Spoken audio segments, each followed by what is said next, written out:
आवाज आई, रुक जा, हम यही हैं, हम भागे नहीं हैं। हालेलुया। ये भी बड़े उत्साह की बात है कि वे कैदी हैं, जेल खुल गया है, सैनिक मूर्छित हो गए और वे कह रहे हैं हम यही हैं। हालेलुया। और जब उन्होंने देखा कि वे वहीं पर हैं तो वे अंदर से निकल कर आया। दरोगा ने देखा और हाथ जोड़कर बोला कि आप कौन हैं। तब उन्होंने यीशु मसीह की उन्हें कथा सुनाई। वह उन्हें अपने घर ले गया और उन्होंने यीशु मसीह के विषय में बताया कि जिस यीशु को सूली चढ़ाया गया वही हमारा और सबका उद्धार करता है। उसी को आदि शक्ति, आदि मुक्तिदाता उसे इस धरती पर नियुक्त किया है परमेश्वर ने। जब ये बात पूरी कहानी सुनी तो दरोगा ने अपने पूरे परिवार समेत उसी घड़ी बपतिस्मा लिया, यीशु मसीह को अपने जीवन का उद्धारकर्ता बनाया। हालेलुया। यदि वो पकड़ा नहीं जाता, वो दोनों चेले तो जेल नहीं जाते, और जब जेल में नहीं जाते तो वहां दरोगा का बपतिस्मा नहीं होता। तो मेरे प्रिय लोगों, जब सताव आता है किसी पासवान के ऊपर, किसी कलीसिया के ऊपर, तो उसमें से किसी ना किसी का बचना तय होता है। कोई ना कोई बैप्टाइज होगा ही होगा। जब कलीसिया चारों तरफ से तोड़ी जाती हैं तो बपतिस्मा भी चारों तरफ से निकल कर आते हैं। हालेलुया। आपके अंदर का उत्साह, आपके अंदर की महिमा बढ़ती रहनी चाहिए और आपको अपने उस परमपिता परमात्मा पर यकीन होना चाहिए कि जिस मसीह पे हमने यकीन किया है वो मसीह हमारे जीवन के लिए मारा गया और गाड़ा गया और तीसरे दिन जिंदा हो गया। हम उस खुदा पर विश्वास करते हैं जिसने सारी सृष्टि को रचा है, जिसने मौत को भी हरा दिया है। हालेलुया। अब हमें किसी का डर और भय नहीं, क्योंकि उसने मौत को भी जीत लिया है। इसका मतलब परमेश्वर आपको आत्मिक उन्माद से भरना चाहता है। वे जेल खाने में जाकर भी रोने वाले नहीं बने, वे जेल खाने में जाकर भी परमेश्वर की महिमा करने वाले बने। और जेल से में से बचाकर किसको निकाल लाई? उसी दरोगा को निकाल लाई। हालेलुया।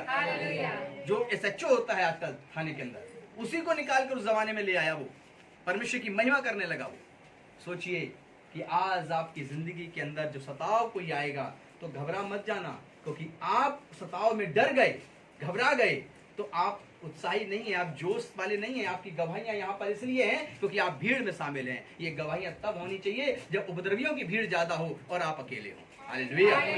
तब आपके जीवन की गवाही होनी चाहिए। तब उनको बताइए कि यीशु मसीह कौन है, उद्धारकर्ता कौन है। तब देखिए कि वे अपने गुरु की जैसा स्वभाव रख रहे होंगे और हम अपने मसीह जैसा स्वभाव रख रहे होंगे। और फल अपने पेड़ से पहचाना जाता है। पेड़ अपने फल ही नहीं, पेड़ अपने फल से पहचाना जाता है। हालेलुया। Praise the Lord. इसका मतलब आप कॉन्शियस हैं, सुन रहे हैं मेरी बात को। मैं इसीलिए थोड़ा ऐसे बोलता हूँ, है ना, ताकि कलीसिया पता लगे जागृत है कि नहीं, है ना। तो पेड़ अपने फल से पहचाना जाता है। जब सामने उपद्रवी हो और आप अपनी गवाही दे रहे हो, फिर जंजलाहट देखिए चेहरे पे किसके हो। हालेलुया।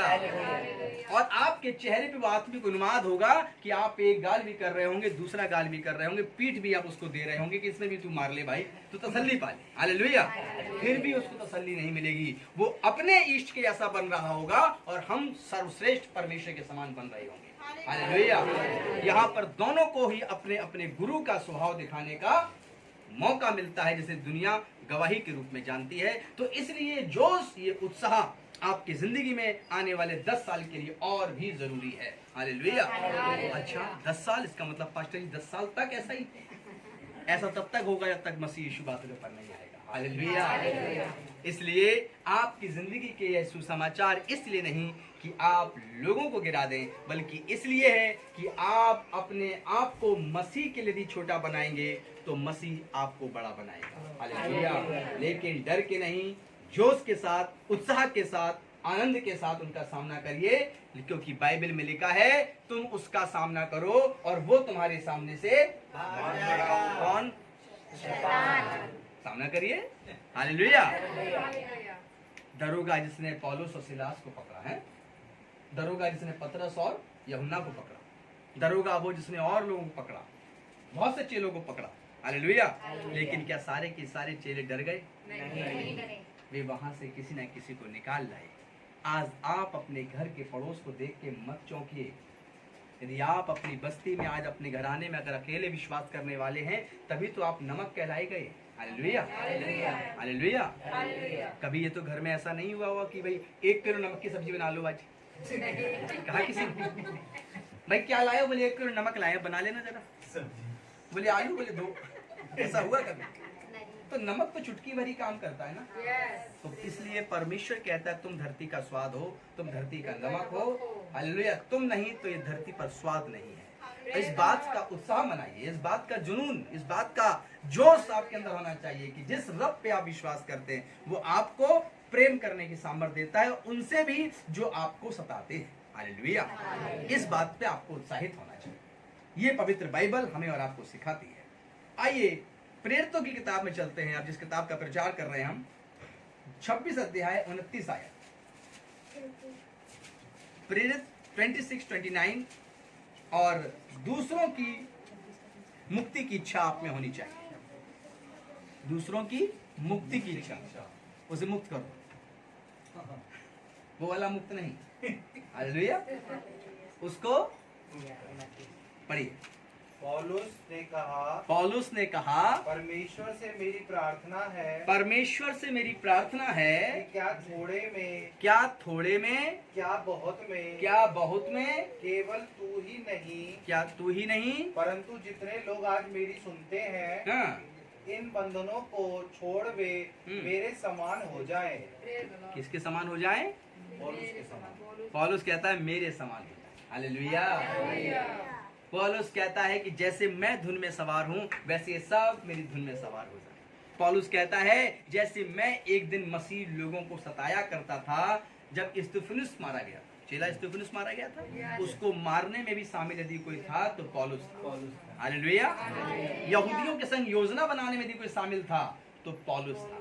हालेलुया। कि कैसे कैसे इनको पकड़ा जाए, कैसे कैसे इनके लिए योजनाएं बनाई जाए। क्या आज योजनाएं बन रही हैं? क्या हम ऐसे दौर में हैं कि योजनाएं, प्लानिंग तैयार की जा रही है? तो डरना किस बात का? योजनाएं तो राजाओं ने बनाई, राजा ही नहीं रहे। हालेलुया। योजनाएं जिन्होंने बनाई उनका राज्य ही नहीं रहा। मसीह था और रहेगा। हालेलुया। धन्य है वे जो मसीह के लिए सो गए, क्योंकि वे अपने जीवन का मुकुट पा गए। हालेलुया। आपको इन बातों का उत्साह आपकी जिंदगी के अंदर होना बहुत जरूरी है। तो इसलिए इस आयत को फिर से सुनेंगे सभी लोग। पौलुस ने कहा, हाँ, परमेश्वर से मेरी प्रार्थना है हाँ, कि क्या थोड़े में, क्या बहुत में, केवल तू ही ने नहीं, जितने लोग आज मेरी सुनते हैं, इन बंधनों को छोड़ वे मेरे समान हो जाएं। Praise the Lord. हालेलुया। आज एक प्रचारक यदि पवित्रता और सामर्थ्य में है तो ये कहे कि कलीसिया में सारे प्रचारक मेरे समान हो जाएं या मुझसे भी बड़े हो जाएं। हालेलुया। क्योंकि आज सिर्फ मेरे अकेले विश्वास करने से काम नहीं चलेगा। आज सिर्फ मेरे अकेले उत्साहित होने से काम नहीं चलेगा।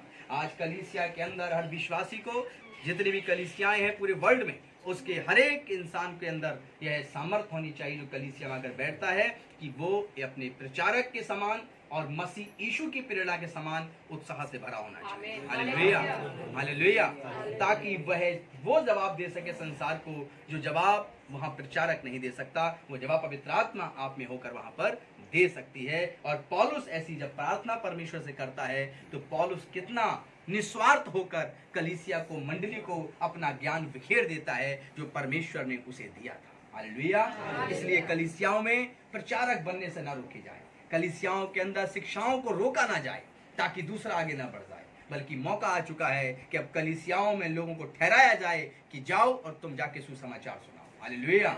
क्योंकि यह वक्त अकेले का नहीं, ये वक्त है हम सबको परमेश्वर के आत्मिक उन्माद में भरने का। रोमियो 10 चैप्टर उसका फर्स्ट वर्सेस क्या है? रोमियो 10 का फर्स्ट पढ़िए। और हम लोग पत्री में पहुंच चुके हैं और यहाँ पत्री में देखते हैं जीवन प्रेरितों की बात की क्या होता है। पढ़िए। हे भाइयों, हे भाइयों, मेरे मन की अभिलाषा, और यहाँ पर पौलुस कहते हैं कि मेरे मन की अभिलाषा, और उनके लिए परमेश्वर से मेरी प्रार्थना है, और उनके लिए परमेश्वर से मेरी प्रार्थना है कि वे उद्धार पाएं, कि वे उद्धार पाएं जो आत्मिक उन्माद में भरे हैं, नहीं वे उद्धार पाएं जो आज उपद्रवी बनकर सामने खड़े हुए हैं। हालेलुया। वे उद्धार पाएं जो आज हमें सताते और मारते हैं। वे उद्धार पाएं जो यीशु मसीह को नहीं जानते कि यीशु मसीह कौन है। हालेलुया। आज उनके लिए आप प्रार्थना करिए, उनके लिए व्रत और उपवास करिए, अपने घर के लिए नहीं, उन उपद्रवियों के घर के लिए प्रार्थना और उपवास करिए कि हे परमेश्वर, हम तेरी किताब को पढ़ते और जानते हैं कि उन पर कैसे अंगारे बरसेंगे। हम उन अंगारों से चाहते हैं कि हमारे उपद्रवी भाई लोग बच जाए। हालेलुया। उनकी मंडली बचाई जाए परमेश्वर, और उन पे तेरा आत्मा नाजिर हो ताकि वे भी तुझे जानने पाए। हालेलुया। ऐसे करके कलीसियाओं को उपवास और प्रार्थनाएं करनी चाहिए और अपने घर में उनके लिए मांगना चाहिए कि तू उनकी भी आंखें खोल दे। क्या पता कौन पौलुस के समान उनमें से निकल कर आए और मसीह की सच्ची गवाही उनको बताए। Hallelujah, hallelujah. ऐसे करके आपको प्रार्थना करनी है। आप लोग देखिए रोमियो 15 का 19 क्या कहता है। 15 चैप्टर उसकी 19 वर्सेस क्या कहती है। यह परमेश्वर की महिमा को सुसमाचार के बीच में दर्शाता है। पढ़िए। और चिन्हों और अद्भुत कामों की सामर्थ्य से और पवित्र आत्मा की सामर्थ्य से मेरे ही द्वारा किए यहाँ तक कि मैंने यरूशलेम से लेकर चारों ओर इल्लुरिकुम तक मसीह के सुसमाचार का पूरा प्रचार किया। अब बताइए, पौलुस कहता है मैंने इतनी दूर दूर तक प्रचार किया। सबसे अच्छी घटना मुझे लगती है पवित्र शास्त्र में, प्रेरितों में, जब पौलुस का न्याय करने के लिए एक जगह ले जाया जाता है और वो जो न्याय करता बैठा था वो कहता है कि मुझे पौलुस में तो कोई कमी नहीं दिखाई देती और ये तो अपने धर्म की, अपने गुरु की, अपने विश्वास की बात कर रहा है, इसमें मैं ऐसा कोई दोष नहीं पाता कि इसको सजा दी जाए।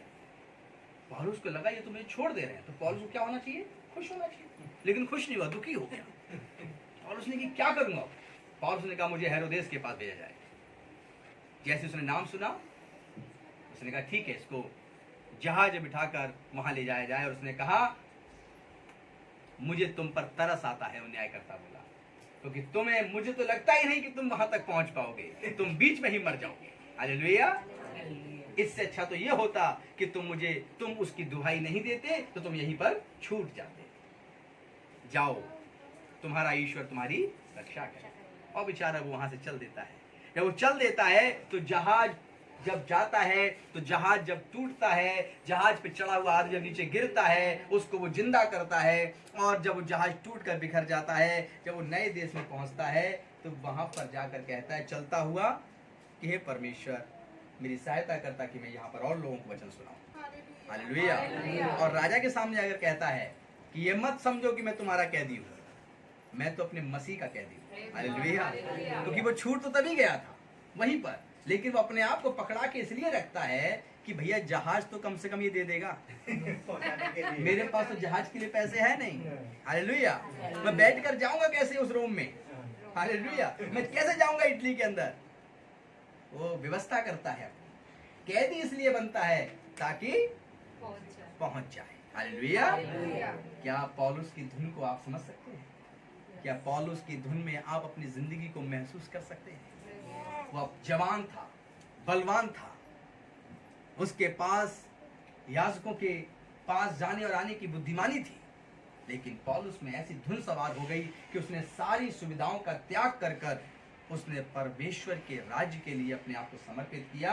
और ऐसा समर्पित किया कि वो जब तक रहा परमेश्वर कैदी बनकर चलता रहा, यानी कभी इधर तो कभी उधर, लेकिन एक देश से दूसरे देश जाने की यात्रा करता और वहां जाकर यीशु मसीह के लोगों को उन लोगों को बताता जो यीशु मसीह को नहीं जानते थे, और उनकी एक मंडली तैयार करता। आज आपकी जिंदगी के लिए ऐसे ही धुन की जरूरत है। आपका मोहल्ला, आपकी बस्ती, आपके परिवार, आपका घराना आज उस रोने में और दांत पीसने में पड़ा होगा। हो सकता है कि उस कलेश के जीवन को जी रहा हो। जवान बेटे बेटियां शैतान ने बिगाड़ दिए हैं और आपको लगता है कि मेरा बच्चा तो सही है, मुझे पड़ोसी से क्या अर्थ है। नहीं, आप ढूंढते हैं। जब पहले की बात करें तो अभी समय आने वाला है, लोग ढूंढेंगे बच्चा है छोटा, बड़ी है छोटी बेटी, बोले क्यों? बोले भोजन कराना है। क्या लाभ उस भोजन से? ऐसी बेटियों को अपनी बस्ती में ढूंढिए और उनको पवित्रता की 10 कहानियां सुनाइए। अपने मोहल्ले में जवान बच्चों को, छोटे बच्चों को ढूंढिए और उनको पवित्र बनने की प्रेरणा दीजिए। उनको हर सप्ताह ये बताइए कि पवित्रता का फल क्या होता है। उनको बताइए कि जब तुम भ्रष्टाचार मुक्त देश चाहते हो तो तुम्हें अपने अंदर भ्रष्ट बुद्धि को खत्म करने के लिए, शैतान का सामना करने के लिए आपको यीशु मसीह के नाम को सिजदा करना चाहिए, विश्वास करना चाहिए। हालेलुया। जब आप उनको जीवन की रोटी बांटेंगे तब वे उस मसीह रूपी जीवन की रोटी को खाकर भ्रष्टाचार से मुक्त होंगे और अपने जीवन को उत्साह से भर लेंगे। आज मेरे प्रिय लोगों, आपके जीवन का उत्साह मसीह के राज्य के अंदर आपको स्थापित करेगा। हालेलुया। दूसरा राजा निकालिए और उसकी 23 आयत। इस आयत को यदि ना पढ़ा जाए तो सुसमाचार अधूरा होगा।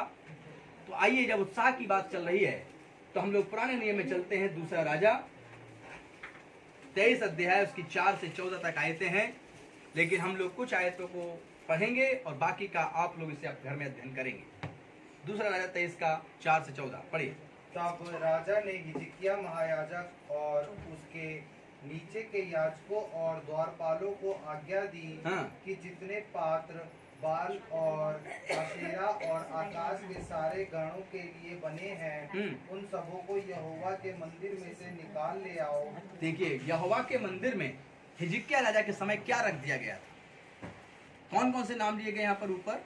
बाल और अशेरा। बाल और अशेरा 2 प्रकार के ऐसे देवता थे उस समय, जिसकी प्रतिमा बनाकर परमेश्वर के भवन के अंदर रखा, और परमेश्वर के याजकों ने उनके देवताओं को, जो कि थे ही नहीं, उसमें स्थान दिया, जिसका परिणाम यह हुआ कि इजराइल बिगड़ गया था और इजराइल की प्रजा भी भ्रष्ट हो गई थी और घूसखोरी रिश्वतखोरी बहुत बढ़ गई थी। और वे परमेश्वर के मेमनों को जब अर्पण करने ले जाते थे तो उसके लिए भी लूले लंगड़े, अंधे या कटे फिटे पशुओं की बलि नहीं दी जाती। मेमना निर्दोष होना चाहिए। वो जो बाहर मंदिर के जो याजक खड़ा होता था, लेविये खड़े होते थे, वे चुपचाप से पैसे लेके जेब में रख लेते थे और अंधे मेमने को ही बलि कर दिया करते थे, पास कर दिया करते थे कि हाँ, ये मेमना सही है। क्या था? किसका असर था? ये असर था अशेरा और बाल का। हालेलुया। उसके आते ही इजराइल की प्रजा के अंदर ये सारी चीजों के, जो परमेश्वर के साथ चलने का जो उत्साह था, यहोवा के साथ चलने का जो जुनून था, जो जोश था, वो खत्म हो चुका था।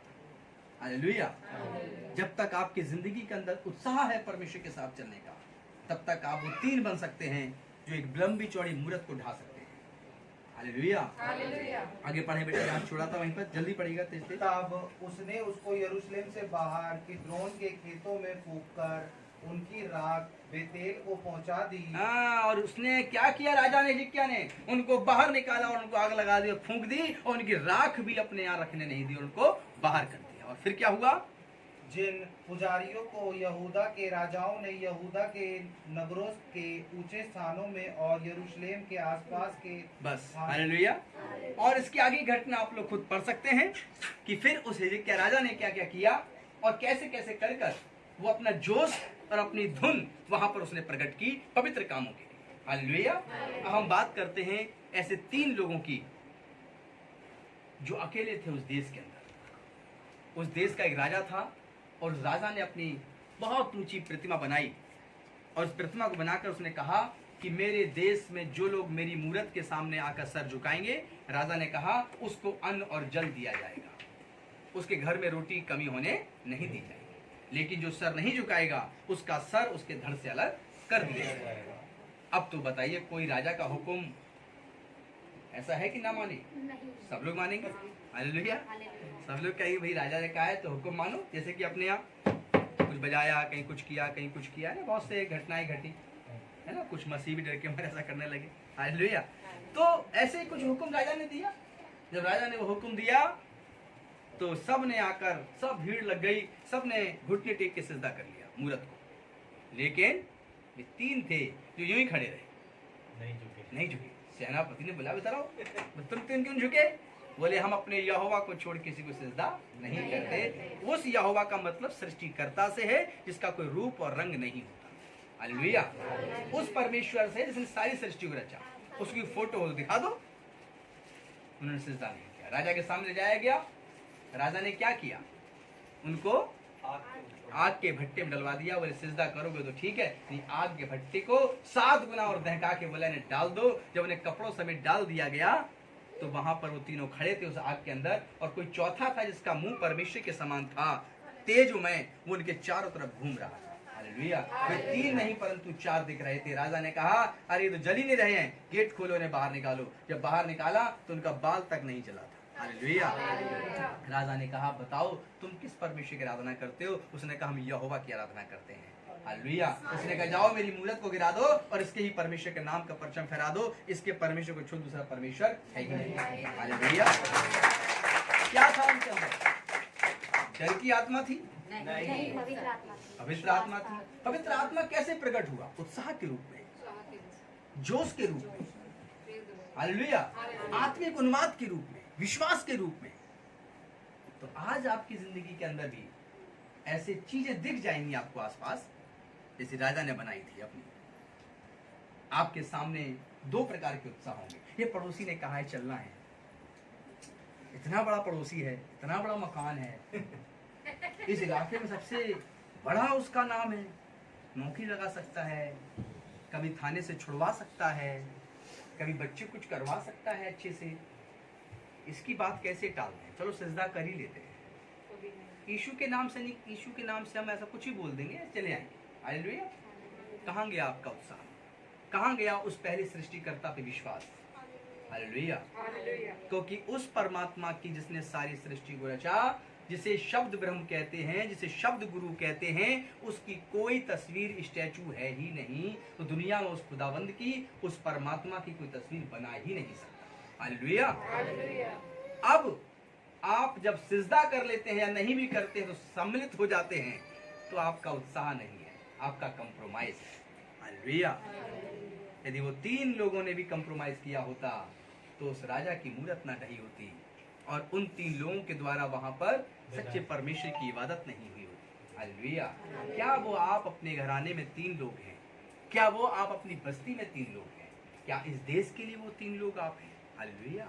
आपको सिर्फ प्रचारक की तरफ नहीं देखना, कलीसिया के प्रमुख की तरफ नहीं देखना, बल्कि आज आपको देखना है अपनी तरफ। मैं कौन हूं बाइबल के अनुसार, और पवित्र शास्त्र के अनुसार मेरी क्या अहमियत है कलीसिया के अंदर, मैं क्यों बुलाई गई हूं या मैं क्यों बुलाया गया हूं, और मेरा परमेश्वर के साथ रिश्ता क्या है।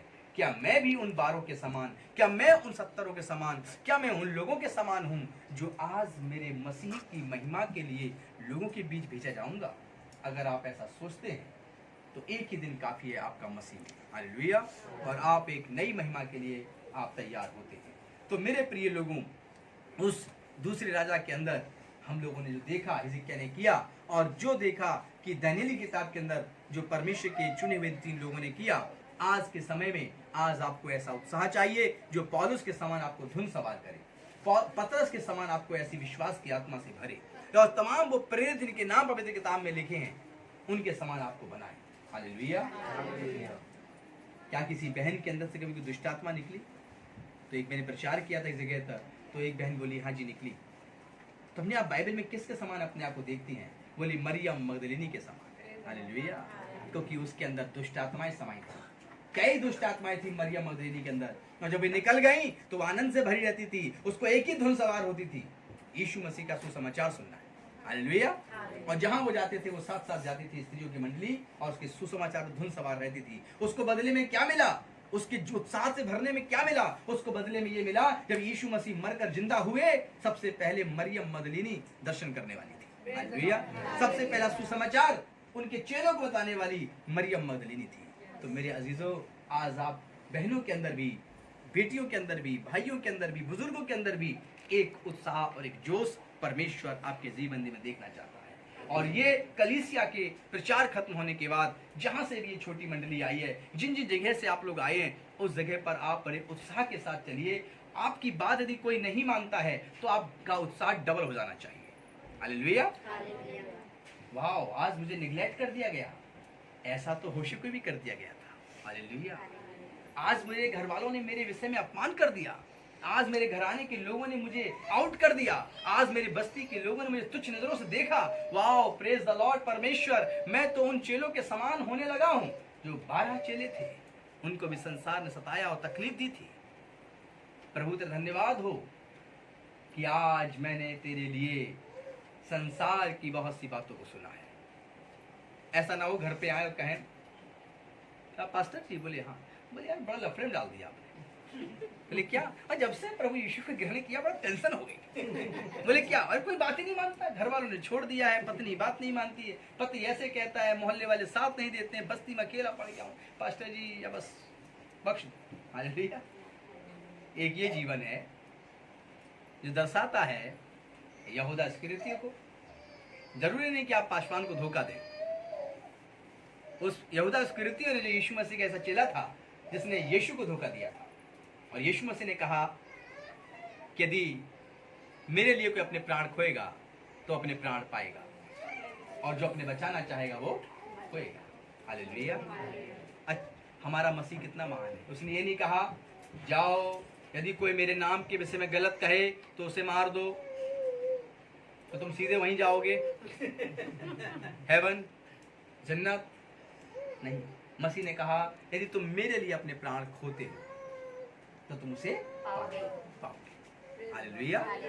और अपने दुश्मनों को भी माफ करो। मेरे प्रिय लोगों, एक उत्साह की यदि बात ना की जाए तो वो उत्साह नहीं रहेगा। और वो उत्साह था यीशु मसीह के चेले का, जिसने सबके सामने यीशु मसीह का प्रचार किया। जब यीशु मसीह जिंदा होकर जा चुके थे स्वर्ग में, जब उसने प्रचार किया आंगन में खड़े होकर, तो वहां पर सारे यहूदी आए, उसे पकड़ कर खींच के ले गए, उसे पत्थरों से मारने वाले, नाम था स्तिफनुस। हालेलुया। और जब स्तिफनुस को मारा तो स्तिफनुस गिरा हुआ कहता है, पत्थर उसके लग रहे हैं, वो कहता है आसमान तक देखकर मैं स्वर्ग को खुला हुआ और परमेश्वर के पुत्र को खड़ा हुआ देख रहा हूँ। हालेलुया। और बाहें फैलाए हुए मेरा इंतजार कर रहा है, मुझे बुला रहा है। और पहला चेला है जो सीधा स्वर्ग में प्रवेश किया और उसके लिए स्वयं परमेश्वर का पुत्र सिंहासन से खड़े होकर उसका इंतजार करता है। हालेलुया। क्या उत्साह था स्तिफनुस का। हालेलुया। उपद्रवी जब मार रहे हैं तो वो कह रहा है मैं परमेश्वर के पुत्र को खड़ा हुआ देख रहा हूँ और स्वर्ग के फाटक को खुला हुआ देख रहा हूँ। हालेलुया। फिर भी लोग समझ नहीं पा रहे हैं, लेकिन वहां पर एक था जो उसके उत्साह की कद्र कर रहा था, जिसका नाम था पौलुस। वो अंदर ही अंदर ये सोच रहा था कि ये पिट तो रहा है, पत्थर तो लग रहे हैं, लेकिन ये फिर भी कह रहा है कि मैं मसीह को खड़ा हुआ देख रहा हूँ। हालेलुया। परमेश्वर के पुत्र को खड़ा हुआ देख रहा हूँ, स्वर्ग के फाटक को खुला हुआ देख रहा हूँ। ये क्या उत्साह है, क्या दिया गया है इनको। हालेलुया। क्या आज हमारे मसीह जीवन के अंदर उपद्रवियों के, सताव करने वालों के जीवन के बीच में क्या आप एक ऐसे ही मिसाल बनकर, एक विश्वासी बनकर सामने खड़े होंगे? यदि खड़े होंगे तो आप निश्चित है उस परमेश्वर के पुत्र के गोद में होंगे और उसके सिंहासन के करीब होंगे। हालेलुया। लेकिन यदि परमेश्वर नहीं चाहता कि आप उसके राज्य में आए तो कभी भी आप उसके राज्य में प्रवेश नहीं कर सकते। लेकिन जब परमेश्वर चाहता है कि आप उसके राज्य में आए तो ही आप उसके राज्य में प्रवेश कर सकते हैं। आज का सुसमाचार था उत्साह का, और जब यह प्रचार स्तिफनुस पे खत्म मैं कर देता हूं मोस्टली, क्योंकि फिर मजा आता है कलीसिया के उत्साह को देखने का। अच्छा, प्राण भी खो जाते हैं यहाँ पर, ये मरना पड़ता है, वो करेंगे तो वैसे हो जाएंगे। हालेलुया। हर चीज की जो दिखता है वो हैप्पी एंडिंग नहीं होती है। हालेलुया। आज स्तिफनुस का नाम आदर से लेते हैं हम और आप, लेकिन उस समय उस देश के अंदर स्तिफनुस की चर्चा हो रही थी। बताओ, मार दिया जाए, लोग डर गए, सहम गए, यीशु का नाम लेना बंद कर गए, यीशु के नाम का सुसमाचार नहीं सुना रहे थे, लेकिन सुना रहे थे तो 12 चेले चुने हुए। हालेलुया। क्यों सुना रहे थे वो 12 चेले? क्योंकि उनके अंदर उत्साह था, उनके अंदर जोश था, उनके अंदर आत्मिक उन्माद था। और ये तीनों चीजें क्यों थी?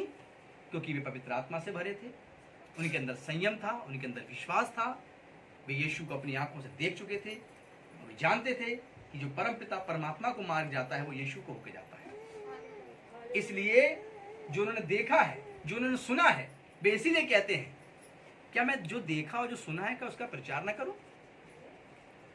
आज आपकी जिंदगी के अंदर भी यह प्रचार यहीं पर पूरा होता है आज का, कि आज स्तिफनुस के चेहरे को देखकर, स्तिफनुस के जीवन को देखकर क्या आप उत्साहित रहना चाहेंगे? हालेलुया। क्या फिर भी आप कहेंगे कि हाँ, मैं यीशु पे विश्वास करता हूँ? हालेलुया।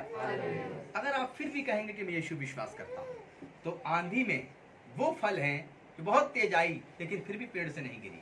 हालेलुया। जो आम आंधी आने के बाद भी लटका रहता है तो लोग कहते हैं ये इतनी आंधी आई, देखो 2-4 तो बची गए। हालेलुया।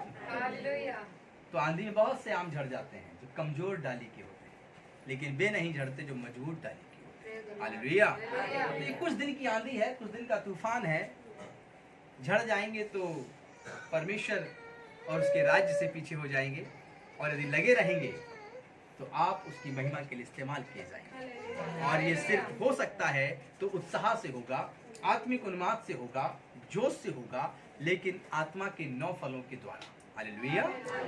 आत्मा के 9 फल। आत्मा का पहला फल क्या है? प्रेम। तो पढ़िए 9 फलों के विषय में, और आज के सुसमाचार को हम यहीं पर पूरा करेंगे आत्मा के 9 फलों के साथ। पढ़िए गलातियों 5 अध्याय उसकी 22 आयत में आत्मा के फल। अब यहाँ पर लिखा है आत्मा का फल प्रेम। तो मेरा आत्मा के फलों पर भी प्रचार पड़ा है यूट्यूब पर, लेकिन यहाँ पर मैं सिर्फ इतना ही कहूंगा आत्मा का फल। तो यहाँ फल 9 नहीं है, 1 है, उस 1 के अंदर 8 और है। हालेलुया। क्योंकि अगर ये 9 होते फल तो यहाँ पर बहुवचन होता।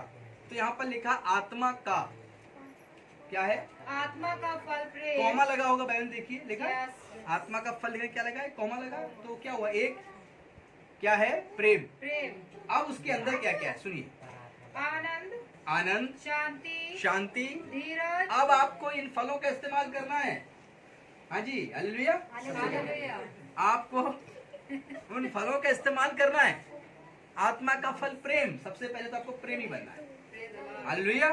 अब आपके अंदर होना चाहिए आनंद, शांति, शांति, धीरज, धीरज, कृपा, कृपा, भलाई, विश्वास, विश्वास, नम्रता नम्रता और संयम है। और संयम है। अभी मैं पूरे 10 घंटे और बोल सकता हूँ इन फलों के विषय में, चर्च खत्म नहीं हो सकता। हालेलुया। हालेलुया।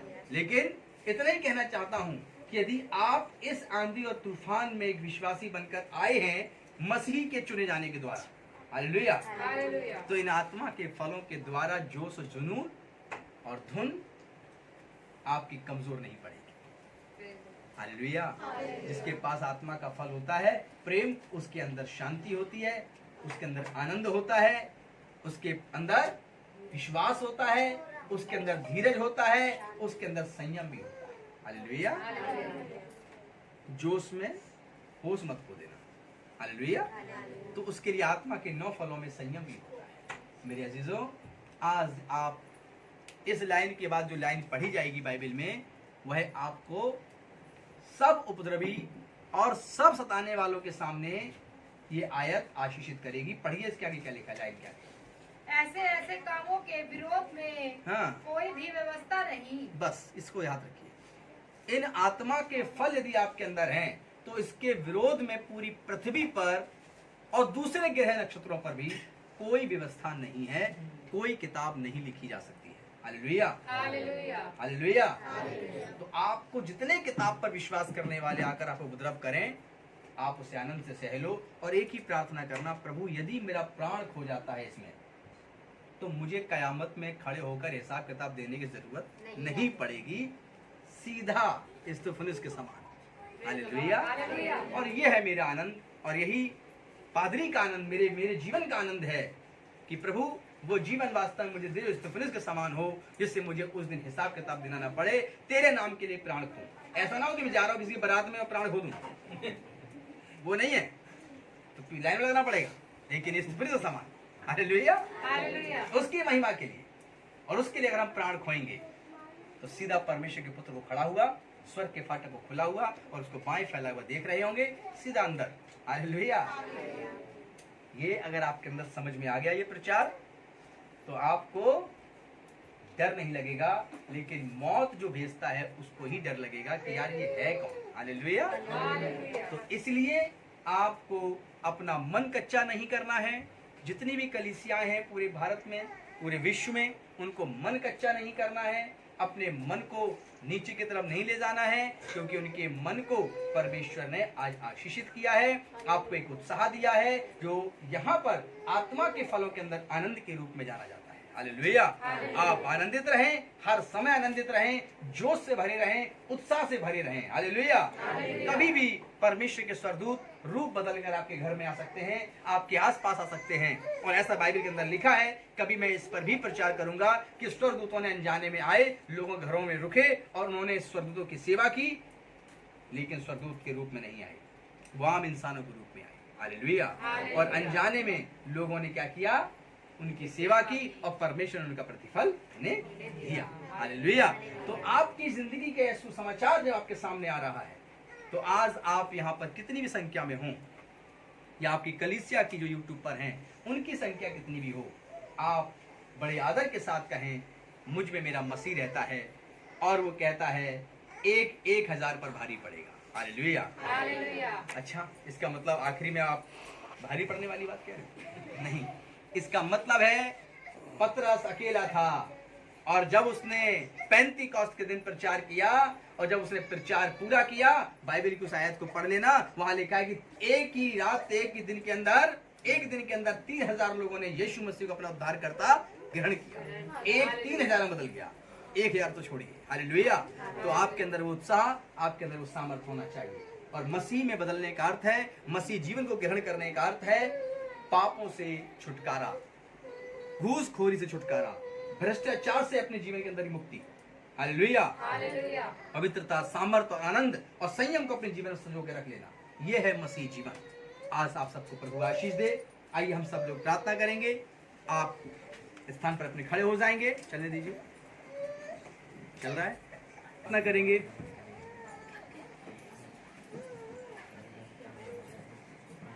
यीशु, मैं विनती और प्रार्थना करता हूं परमेश्वर पिता, आज के शुभ संदेश के लिए। हाँ पिता, इस उत्साह के, इस जोश के शुभ समाचार के लिए पिता परमेश्वर, जो आज आपने हमारे हृदय में डाला प्रभु यीशु, जो हम देना चाहते हैं वो आप जानते हैं प्रभु। जितने विश्वासी जन यहाँ पर आए हैं यीशु, तेरी पवित्र आत्मा से भर जाएं, तेरे आत्मा के 9 फलों से भर जाएं, और उसके द्वारा जो बनकर निकले वो उत्साह निकले, उसके द्वारा जो ग्रेस इनके जीवन से निकले, जो आपने दिया है वो जोश के रूप में निकलने पाए। आज पिता परमेश्वर, हम भारत की सभी कलीसियाओं के लिए प्रार्थना करते हैं। हर कलीसिया में तू जोश, आनंद को भर देना प्रभु जी। और खुदावंद यीशु मसीह उपद्रवी और बढ़े पिता, तो हम सब विश्वासियों के ऊपर संयम का आत्मा, समझ का आत्मा, बुद्धि का आत्मा, ज्ञान का आत्मा ठहरा रहे। यीशु मसीह, आज यहाँ से कोई खाली न जाने पाए, सब के सब भर कर जाने पाए। तेरा राज्य आए, तेरी महिमा हम सब पर होती रहे, यीशु के नाम। आमीन।